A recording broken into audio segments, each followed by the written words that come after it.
del tema, importante por los efectos, por las víctimas, sobre todo que ya escuchábamos en la pieza de nuestro compañero Oscar Zúñiga, pero también con los efectos que hay en el mundo de todo tipo, económicos, anímicos también. Gracias, Indira Sánchez Bernal, internacionalista, nos regala la oportunidad de platicar contigo esta tarde. ¿Cómo estás? ¿Qué tal? Buenas tardes, Michelle. Pues estamos en una situación compleja. ¿Qué te puedo decir? Te podría decir que bien, pero con un mundo cada vez geopolíticamente más complejo. Sí, y más conectado, ¿no? Por justamente esto, a ver, cuando pensamos, por ejemplo, no es el afán de cambiar de tema en lo absoluto, pero a ver, el conflicto entre Ucrania y Rusia, pues nos surtió de efectos económicos a casi todo el mundo, entonces no podemos permanecer ajenos, primero, por las víctimas mortales, escuchamos a Oscar Zúñiga, Indira, a las niñas y los niños que mueren en estos ataques, y por otro lado, los efectos, obviamente, que hay. Sí, evidentemente creo que estamos ante una muy difícil situación que realmente venimos arrastrando, bueno, de mucho tiempo atrás, pero si nos ponemos a pensar desde el 7 de octubre del 2023, me parece que es una guerra de desgaste en donde en algún momento aquella geopolítica que se había diseñado desde 1979, cuando se dio la revolución islámica iraní, en donde a Irán se le ponía como una amenaza en principio para la mayor parte de países árabes con tendencia sunna y por supuesto para Israel, en un momento determinado se volvió una amenaza muy tajante cuando se hizo el eje de resistencia, específicamente hablando de Irán, Hezbollah y Hamas. Y en este momento, después de 2 años, del 7 de octubre del 2023, pues se ha debilitado a Hezbollah en Líbano, por supuesto, y se debilitó también a Hamas, ¿no? Si bien no se ha terminado con Hamas, se debilitó a Hamas. Y en este sentido, Israel aprovecha un momento para acabar con quien piensa que es el enemigo, ¿no? Que en este caso es Irán, y que es muy interesante porque los objetivos, por un lado, es debilitar el régimen, por supuesto, de Irán a través de el asesinato de los líderes de la Guardia Revolucionaria, pero por otro lado también tiene una intención de desnuclearizar. Ujú. El método no fue el más apropiado, ¿no? Realmente no fue un método apropiado porque pues se actúa frente a una amenaza con un ataque en una impunidad absoluta y por supuesto, ¿no? Desviando también la mirada de lo que está sucediendo en Gaza, Michelle, que como bien estás mencionando, ¿no? Quienes son las mayores víctimas son las personas. Y estamos hablando de personas, de niños, de mujeres, de hombres, ¿no? Tanto para el caso de Palestina como para el caso de Irán. Recordemos que los ataques también se dieron en zonas residenciales, no solamente en las plantas nucleares. Y lo mismo está viviendo ahora la población israelí, sobre todo en la zona norte, ¿no? En mucho menos cantidad, porque pues hay un domo de hierro que ya Carlos por ahí lo mencionaba y que Sí. está, ¿no? Saca los misiles. Pero me parece que es una guerra de desgaste muy peligrosa, en donde sabían que también Irán tiene pues una situación social compleja, porque si bien tiene producción armamentística, también tiene problemas económicos y sociales, y por ende no tiene tantos aliados, ¿no? Si acaso por ahí los Houthis de Yemen, que hoy también mandaron misiles hacia la parte y ataques hacia la parte de Israel. Eso es lo que yo sé que los poderosos en el mundo están preocupados por esta guerra nuclear, que obviamente, ya lo decías tú, una guerra de desgaste. Yo creo que no lo había escuchado en estas transmisiones, no lo he escuchado en las opiniones de muchos especialistas y creo que estás en lo correcto. Pareciera también que es el pretexto perfecto para acomodar las fichas en cuanto al el ejercicio nuclear que se hace en el mundo,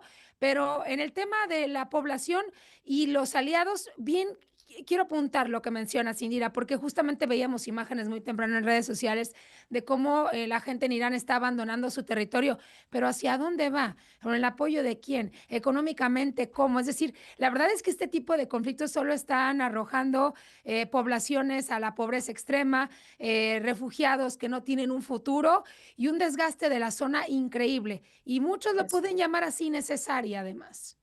Sí, de hecho, Michelle, incluso correlacionando con lo que mencionabas en la primera pregunta y ahora con este segundo comentario, creo que hay algo muy importante, ¿no? Si pensamos, por ejemplo, para el caso de Gaza, ya estamos hablando casi de 60.000 personas asesinadas, ¿no? Se hablaba, por ejemplo, de 10.000 cadáveres que estaban abajo de los escombros, Sí, ¿no? así es. Ahora vamos para el caso de Irán, ¿no? Y evidentemente ya hay personas que en estos días, porque esto empezó empezó desde el jueves, ¿no? Pero los ataques van a tener un proceso de continuidad, por lo menos en los siguientes días. Vamos a tener a personas muertas. Recordemos que Irán, además, después de la pandemia, y estoy hablando ya desde hace 5 años, ¿no?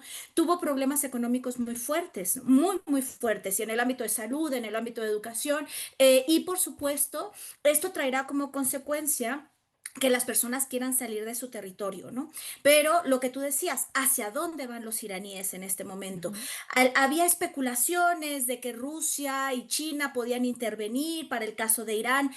Van a intervenir seguramente, pero con una acción más bien de tintes diplomáticos. Así No, es, no se adentrarán en una guerra porque al final Rusia en este momento está empantanado con Ucrania, lo decías al principio, ¿no? También aliarse, por ejemplo, con una Corea del Norte me parece un poco imposible, ¿no? así es, Pero además, además con poblaciones que cada vez están sufriendo más los embates de una guerra y de decisiones políticas, y siento decirlo aquí, Michelle, ¿no? Pero son decisiones políticas muy masculinas, situadas en guerra, situadas en armamento, en donde la mayor así es, parte de las poblaciones son las que están sufriendo y las que están así es. deseando un proceso de pacificación. Así es, Indira, y donde pareciera que al final Estados Unidos tendría que intervenir, pero es un país que en estos momentos está viviendo además sus propios conflictos. Y veíamos al inicio de esta, que arreció obviamente este bombardeo en ambos países, a un secretario de Estado como Marco Rubio diciendo, no nos vamos a involucrar de inicio porque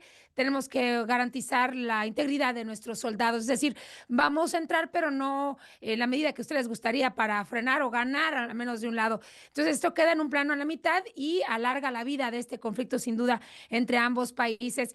Indira, pues imagino que igual que todos, pues es muy lejana, obviamente, que se pueda solucionar, al menos para dar un cese al fuego en ambas naciones. Una solución me refiero. Me parece que va a haber un cambio geopolítico, si me preguntas. Se va a dar una reconfiguración en la región.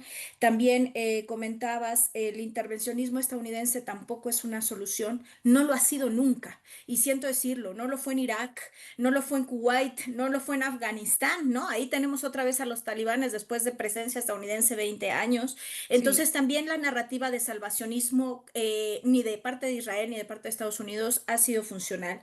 El cese al fuego no se ve en un primer así momento, es.